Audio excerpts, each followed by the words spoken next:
Olá, boa noite. Eu sou Flávia Anjos, sou psicanalista do IBCP Psicanálise. Desejo uma boa noite a todos. A palestra de hoje será uma palestra gravada. Em tempo de pandemia não teremos o público, né, que tanto nos agrega e que tanto nos prestigia, né? E também é um motivo pelo qual nós fazemos as palestras, né? Nós fazemos o que fazemos no IBCP. Então, tudo que se faz é pensando nos alunos, nos clientes, em quem vem visitar, em quem quer conhecer um pouquinho do pensamento psicanalítico e a gente difundir tudo isso da melhor forma possível. Então, espero que vocês todos estejam aí aconchegados e que o mais breve possível a gente consiga se ver e retomar os atendimentos e as palestras de forma presencial. O tema que eu venho trazer para vocês hoje é um tema bem interessante, transtorno obsessivo compulsivo. Então a gente vai tentar passar para vocês de uma forma bem didática o que é esse transtorno, como ele acomete as pessoas, de que forma, os prejuízos que ele causa, né? Então a gente vai tentar falar um pouquinho sobre isso e tentar trazer um pouco de luz, trazer a luz da psicanálise para o tema. Então vamos lá, vamos começar a falar um pouquinho sobre o que vem a ser o transtorno obsessivo compulsivo. Primeiramente, como todo transtorno, ele prejudica a vida do portador. Ele prejudica a vida de quem tem o transtorno, de quem sofre com esse transtorno. É um transtorno que envolve obsessões, que envolve pensamentos intrusivos, desagradáveis, pensamentos que a pessoa não tem controle. O tempo todo eles estão ali presentes. E tem as compulsões, que são comportamentos repetitivos, como se a pessoa quisesse anular aquela obsessão que ela apresentou. Se a gente pudesse fazer uma analogia, o toque é como se fosse um disco arranhado, que repete sempre aquele mesmo ponto de gravação. É uma patologia que pode acometer homens, mulheres, porém é mais frequente no sexo masculino. A idade que pode prevalecer, final da adolescência e início da vida adulta, em torno de 20, 25 anos de idade. É uma doença que anteriormente, quando não se sabia muito, ela era até confundida com esquizofrenia e tratada até como esquizofrenia. A medicina evoluiu muito, os tratamentos psicoterapêuticos da mesma forma evoluíram também, e hoje tem uma definição muito bem estabelecida do que é a esquizofrenia e do que é o transtorno obsessivo compulsivo. Acomete cerca de 2,5% da população mundial, porém hoje se sabe que os dados eles são subnotificados, porque a pessoa com medo, com vergonha de assumir que tem a doença, ela acaba não procurando ajuda, acaba não falando. E inclusive, para se chegar a um diagnóstico, também se leva um pouco de tempo, por conta dessas questões que eu mencionei, da vergonha. A pessoa portadora de toque, ela tem uma certa noção, ela tem um pouco de conhecimento do que está acontecendo com ela, porque ela se percebe com pensamentos que são completamente desconexos, pensamentos que a invadem e pensamentos que não têm muita razão de ser. Porém, mesmo assim, a pessoa ainda demora para procurar ajuda. Estatisticamente, se leva cerca de 10 a 14 anos para se chegar a um diagnóstico bem estabelecido e para que a pessoa tenha, de fato, um tratamento adequado, né, para se tratar a doença.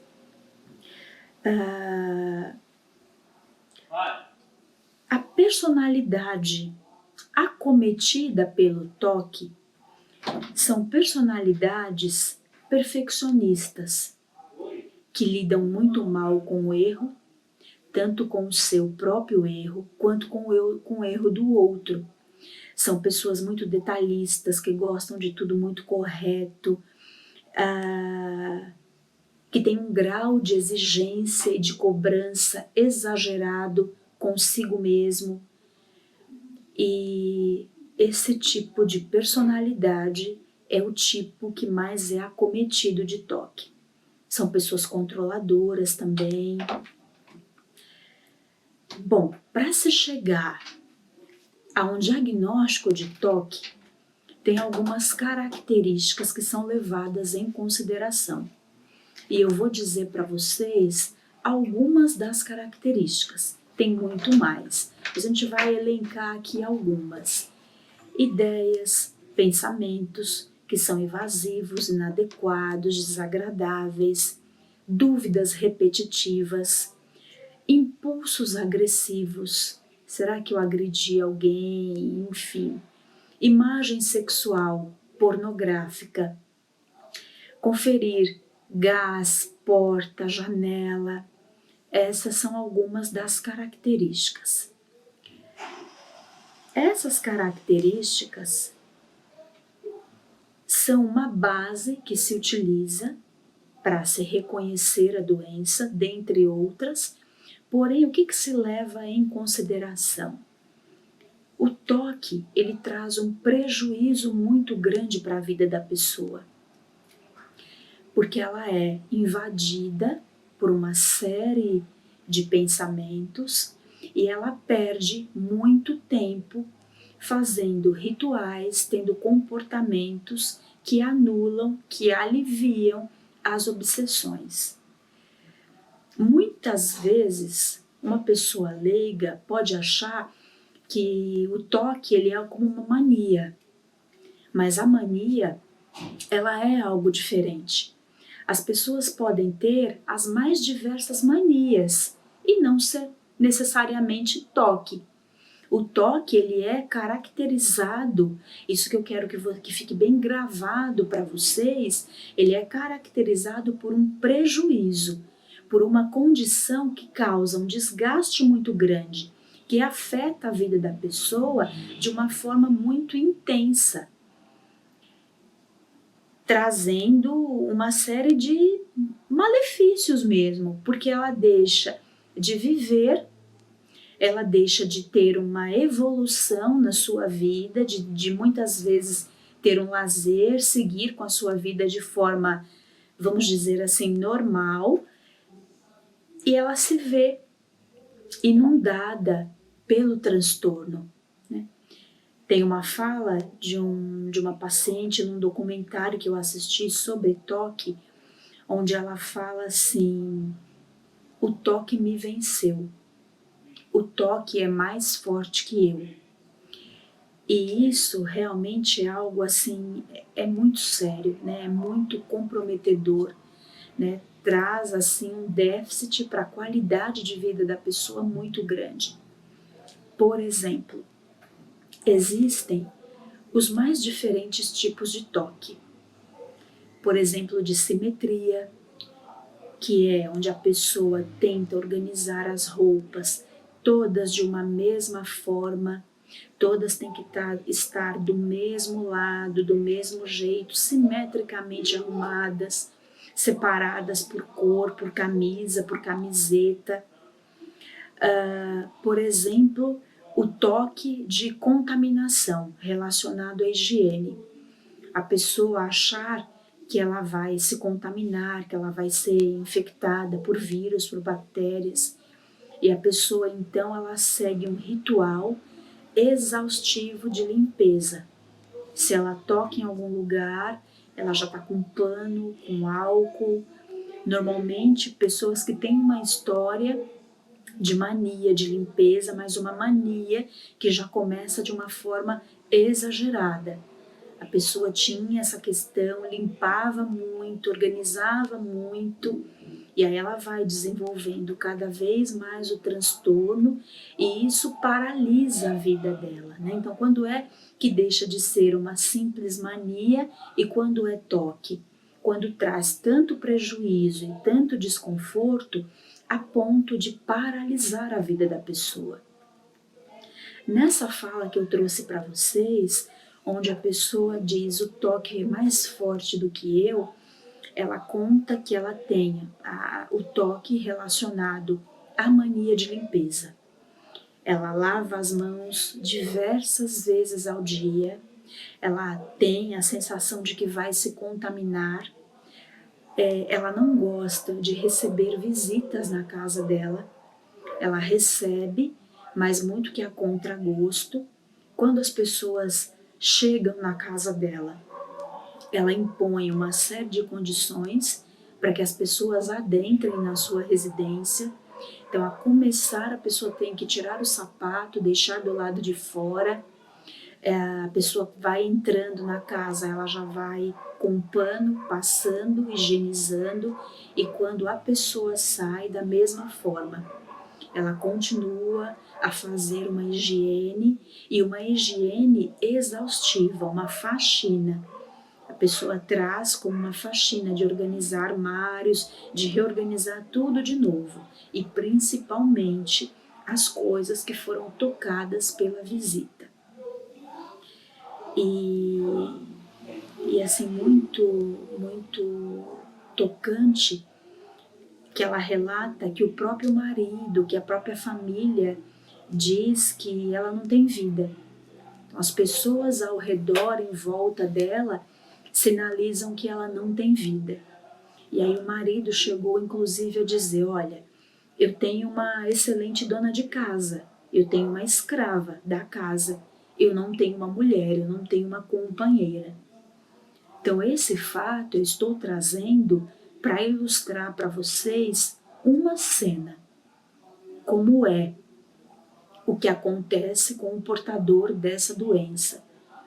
Porque uma coisa é você ter um cuidado com a higiene, é você organizar a sua casa, gostar das coisas limpas no lugar, gostar das coisas de forma correta. Isso é uma questão. A outra questão é se perder um tempo demasiado fazendo essas atividades, executando todos esses comportamentos. Então a pessoa limpa a casa exaustivamente, frequentemente.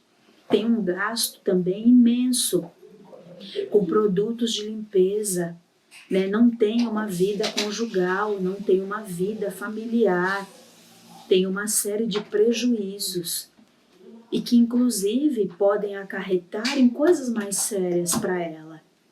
Nesse caso, a pessoa traz até um isolamento. Ela gostaria de ter uma vida, de muitas vezes fazer passeios, né? de ter uma convivência natural com a família, mas não é natural. Não é uma coisa que segue o fluxo normal. Um outro caso, também para ilustrar para vocês o como é, a pessoa também ela tinha uma questão com a higiene e ela levava cerca de 4 horas no banho, se higienizando, se limpando, levando álcool para o banho, usando muito produto para se assegurar de que ela não iria se contaminar. E a mãe começou a perceber, é um jovem de cerca de 25 anos, a mãe começou a perceber pela demora cada vez mais acentuada no banho. Então isso foi se tornando notório, né, para a família.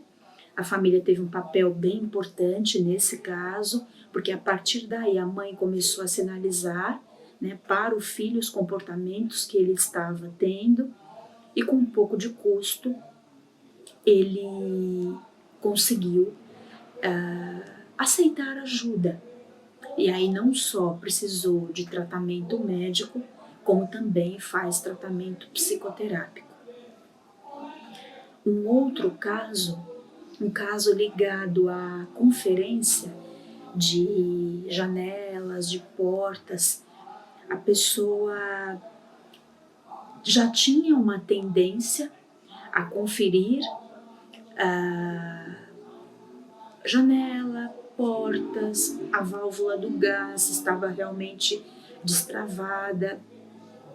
Os filhos até trazem que quando a mãe ia trabalhar, ela sempre teve essa questão de ligar algumas vezes do trabalho, ligar para casa, perguntar se as coisas estavam dentro da normalidade, se estava tudo bem. E daí ela perguntava, né, para a filha mais velha: o gás de cozinha está fechado? A porta está trancada? Você checou tudo? Tem certeza? Então os filhos trazem que ela sempre teve essa condição já presente na personalidade desde que os filhos eram pequenos e desde que se lembram, né? E ela foi cada vez mais desenvolvendo sintomas ligados a toque, ligados à conferência. É uma conferência exaustiva, porque ela vai até a porta, fechei a porta, vai checar, aí tranca a porta, daqui a pouco volta, vai para a sala, por exemplo, é acometida pelo mesmo pensamento: fechei ou não fechei a porta? Preciso ir lá verificar. E nessa verificação, nesse vai e vem de verificar, são algumas vezes que isso acontece. 50 vezes, 80 vezes. Então imaginem o prejuízo que isso traz para a vida da pessoa apenas em ficar nesse processo de ir e vir, conferindo o tempo todo portas, janelas, o gás. Então é algo realmente exaustivo, desgastante. Um outro caso também para ilustrar para vocês, importante de ilustrar, para que vocês façam uma composição do cenário de como ele é. Uma pessoa que, por exemplo, coloca os documentos, vai sair e coloca os documentos na carteira. Aí ela checa: será que os documentos que eu vou precisar estão de fato na carteira? Meu RG, o meu cartão do convênio, um cartão de crédito. Aí a pessoa checa, recheca, o tempo todo fica nesse círculo, nesse processo vicioso, até que perde o compromisso. Sai de casa atrasada, não consegue cumprir, porque fica nessa rotina incessante. É como se fosse um círculo vicioso. Simbolicamente, a gente pode pensar num cachorro que o tempo todo fica correndo atrás do rabo e não consegue sair disso. Pensamentos que invadem, comportamentos para eliminar esse pensamento, e o tempo todo esse ciclo fica viciosamente e não se consegue sair. Obviamente que num momento ou outro o paciente vai perceber o que está acontecendo. Eu disse para vocês de algumas características para se diagnosticar alguém. Um toque também que pode acontecer é o toque de ter a sensação de agredir as pessoas, de machucar alguém. Então, por exemplo, uma pessoa que no trânsito tem a sensação de machucar alguém, de passar por um lugar específico e machucar. Eu trago para vocês o caso de uma pessoa que ela tinha essa sensação. Ela estava no trânsito e aí ela era cometido. Puxa, passei por esse lugar, estou aqui fazendo esse caminho, saía do trabalho, fazia o caminho de volta para casa, e durante o percurso ela achava que ela tinha agredido alguém. era acometida por esse pensamento, seguia com o carro. Dali a pouco esse pensamento de novo a invadia. Pensamento intruso, desagradável, que ainda que num determinado momento ela achasse que estivesse ficando louca, como ela própria traz, ele conferia.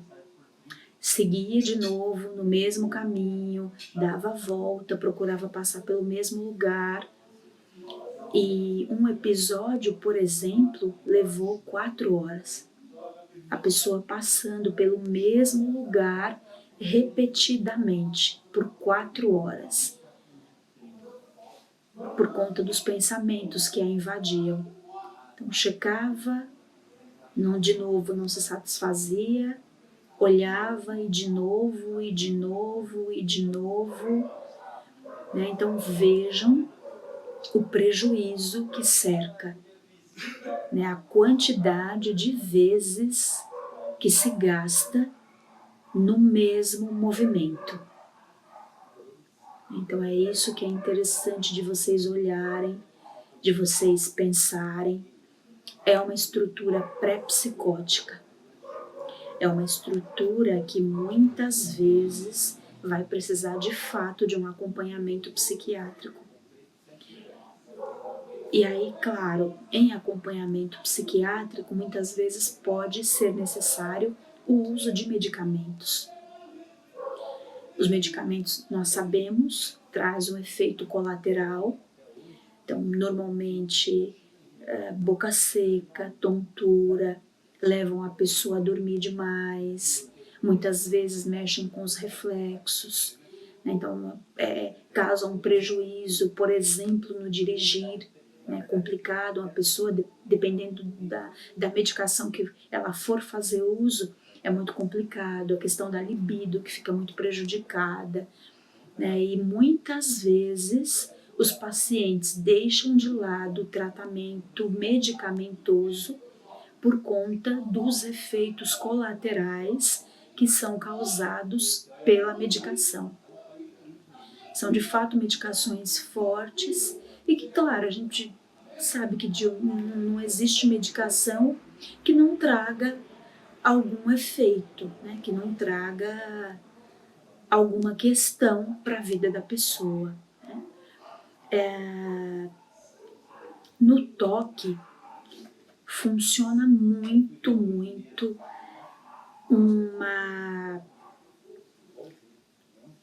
um olhar da família, um olhar atencioso da família para o paciente, para o portador do transtorno. A família precisa estar muito envolvida em ajudar, porque não é um diagnóstico fácil, não é um transtorno fácil. Por tudo isso que nós já elencamos, já falamos, é um transtorno muito sério e que, obviamente, traz prejuízos não só para o paciente, claro que traz prejuízos para a família, né? Claro que não só o paciente adoece, a família também acaba adoecendo junto e a família também acaba sofrendo muito. Claro que a família não quer ver o paciente nesse sofrimento, a família tenta ajudar, muitas vezes sem saber como. Por exemplo, muitas vezes o paciente invadido pelos sintomas, tomado pelos sintomas, ele pode vir a querer fazer algumas exigências para a família. Como, por exemplo, eu quero que a minha comida seja feita numa panela diferente. E a minha comida eu quero que seja feita de forma separada do restante da família. Muitas vezes a família entra nessa. Compra uma panela, compra algo separado para fazer tudo de forma diferente. Fazer a alimentação da pessoa de forma diferente. Como que se fosse agradar, como que a família levada a amenizar os sintomas, a família cedesse a essas questões que o portador está trazendo. Por exemplo, o portador pode exigir: eu quero que lave a minha roupa numa máquina diferente, da onde se lava a roupa de toda a família. Os familiares, novamente, no intuito de querer ajudar, no intuito de querer apaziguar esses sintomas, a família pode ser levada a então ceder e comprar uma máquina, para que de fato a roupa do paciente, do portador de toque, seja lavada exclusivamente. E é aí, quando a família sucumbe a esse tipo de situação que não está ajudando, está reforçando esse tipo de comportamento, não ajuda. Não estamos aqui fazendo uma crítica a familiares, querendo trazer ou querer classificar o que é certo ou o que é errado. Só estamos apontando uma condição que acontece e que não traz um olhar diferenciado para o paciente. O que é importante é que a família faça, que tenha paciência, que auxilie, que tente entender o transtorno, que tente aceitar não só o próprio paciente, como também obter modos de se lidar, né, com a doença de uma forma melhor, conhecendo. Tudo que se conhece, tudo que se aprofunda, se pode então mudar, se pode então ter entendimento melhor. E toda vez que eu tenho entendimento melhor sobre algo, eu passo a compreender e não julgar o paciente. Até porque ele já tem muitos prejuízos, ele já tem o próprio julgamento dele, a própria cobrança dele com ele mesmo, que já é muito grande, muito intensa, muito exacerbada, e que leva ele a todo esse caminho que a gente falou e explorou até aqui.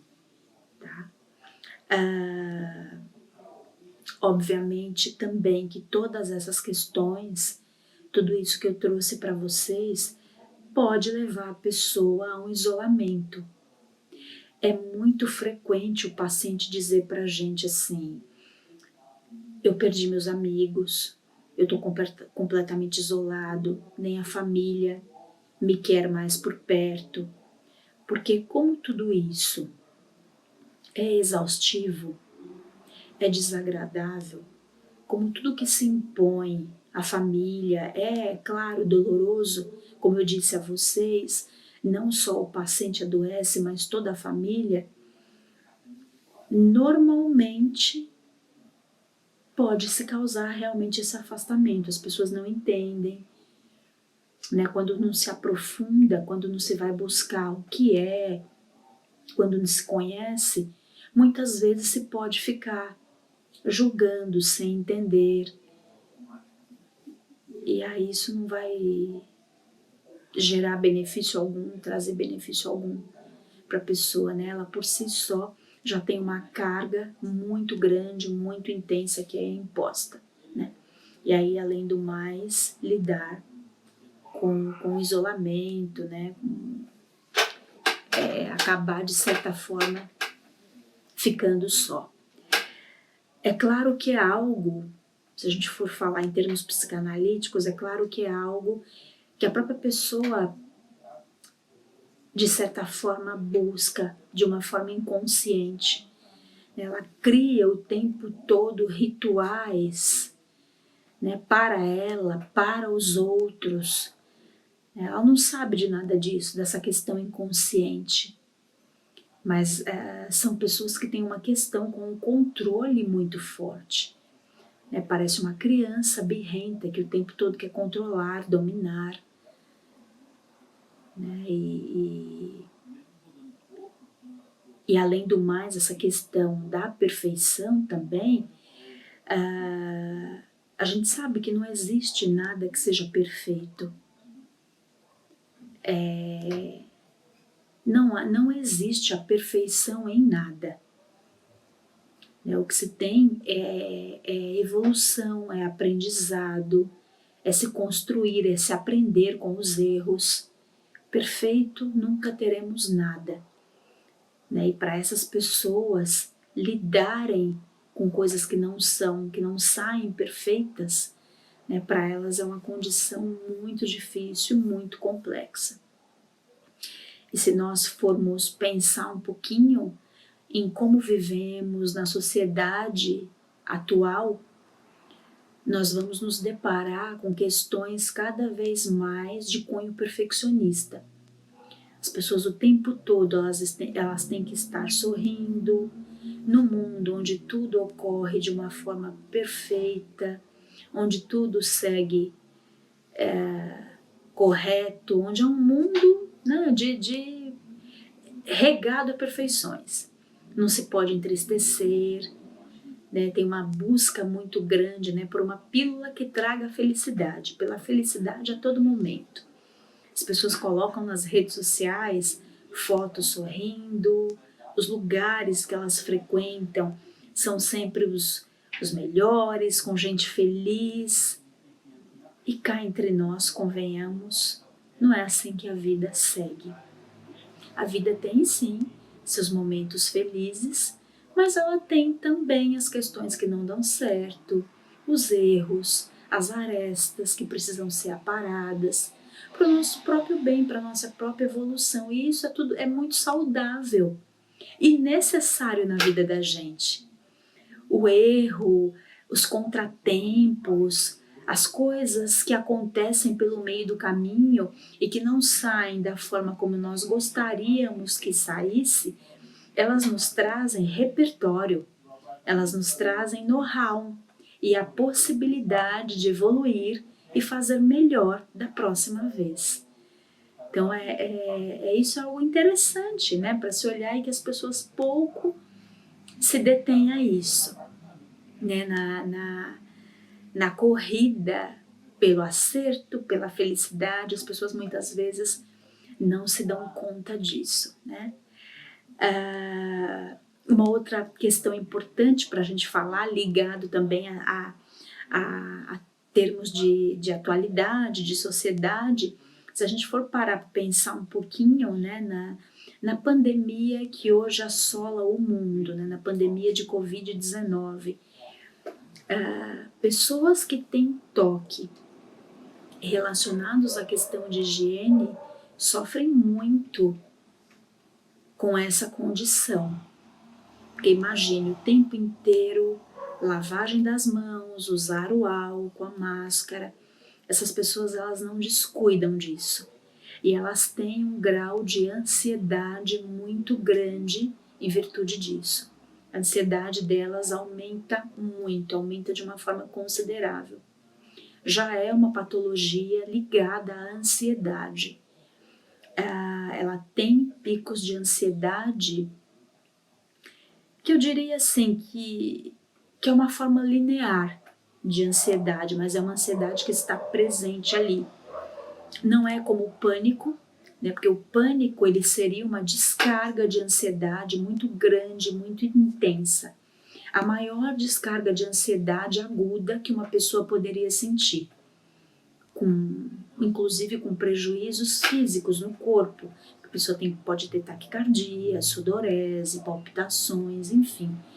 Então, a ansiedade que leva ao pânico é uma questão, existem vários tipos de ansiedade, né? E o toque está muito ligado a isso, mas uma ansiedade que vem assim de forma linear, que como se diria, eu posso chamar assim de um platô de ansiedade, algo natural para o portador de toque e que inclusive pode fazê-lo como consequência, pode gerar no portador uma depressão. Então, para o paciente, ele já tem um quadro de ansiedade que é linear, que está presente no transtorno. Para ele desenvolver síndrome de pânico e para também chegar a uma depressão é algo muito suscetível, é algo que pode de fato ocorrer com o portador. Tá? Queria também ilustrar para vocês 2 pessoas famosas que acabaram expondo, né, confidenciando na mídia que tinham toque. Um é o Roberto Carlos. Ele conta inclusive um episódio muito engraçado numa entrevista, onde ele entra numa igreja, e uma igreja fora do Brasil, inclusive, ele entra por uma porta.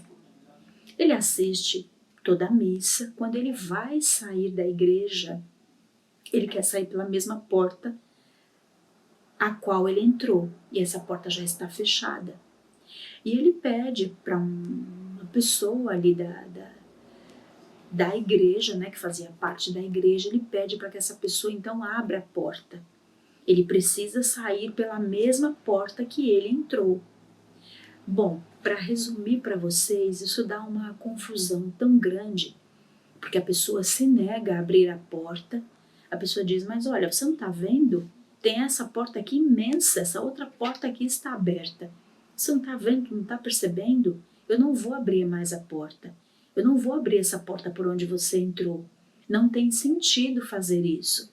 Nós já estamos aqui nos adequando para manter o local desse jeito. A missa está se encerrando, não vai ter outras celebrações e nós estamos nos adequando para fechar aqui o lugar. Bom, isso deu uma confusão tão grande que ia gerar polícia.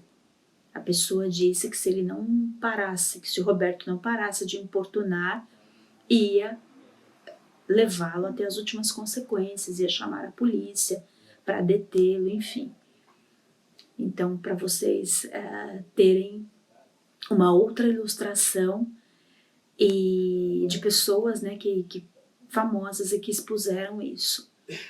Um outro caso foi da Luciana Vendramini, onde também ela expõe que ela começou a desenvolver com cerca de 19 anos de idade, que ela começou a perceber o que a atingia, que ela estava ficando louca, que era uma tristeza muito grande, muito intensa que ela sentia e que ela achava que num determinado momento ela tinha condições de lidar com isso de uma forma tranquila.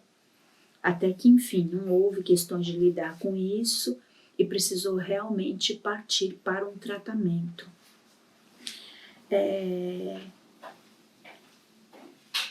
As pessoas precisam ser olhadas, elas precisam assumir as suas questões. É um paradoxo, mas só quando eu assumo que algo não vai bem, eu posso então mudar e fazer uma escolha diferente. E é aí onde a psicanálise entra. Freud diz que quando a dor da pessoa, mais ou menos assim a frase dele, né? Quando a dor da pessoa for muito grande, for muito intensa, então ela muda. E a psicanálise ela pode propor uma mudança significativa, evolutiva, transformadora na vida da pessoa. Claro, para aqueles que querem. Um processo analítico não é um processo simples, não é um processo mágico, não é um processo fácil. Porém, aqueles que se dispõem a olhar, a fazer uma viagem para o interior de si mesmos, podem então usufruir de todos os benefícios.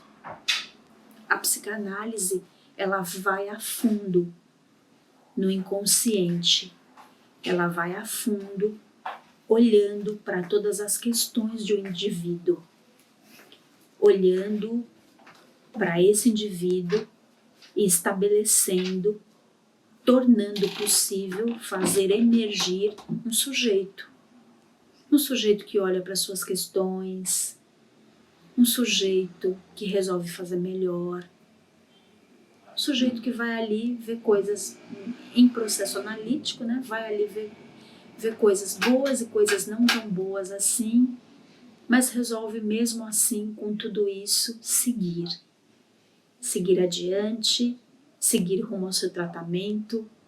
Um tratamento nós sabemos que não é só o profissional, ele é o profissional e ele é também o paciente, ele é o querer do paciente. O psicanalista ele não está no lugar de querer algo, de desejar algo para o paciente, mas é o paciente que pode fazê-lo, que pode querer e que a partir do momento que quer fazer melhor. E por que quer fazer melhor? Então a psicanálise ela é essa ferramenta linda que está aí para ser utilizada, difundida, para tratar as pessoas, porque a psicanálise ela vai olhar de uma forma abrangente, né? Enfim, para tudo que está acontecendo na vida dessa pessoa, né? Como é que foi o momento da descoberta dos sintomas, o que sentia antes, depois, enfim, tem uma série de coisas aí para, né, num transtorno como esse, para serem olhadas, para serem investigadas, para ser aprofundadas, né? Enfim, e fazer com que a pessoa siga a sua vida. Há a possibilidade de fazer com que a pessoa tenha um olhar melhor para a sua vida, siga a sua vida. Obviamente que não se pode mudar a estrutura que a pessoa tem e é. Porém, é possível fazer uma ressignificação em tudo que se tem e fazer melhor com o que se tem. Pessoas portadoras de toque, elas têm muito um olhar para o detalhe. Como elas são muito perfeccionistas, na verdade aí, melhor dizendo, quem tem um traço toque.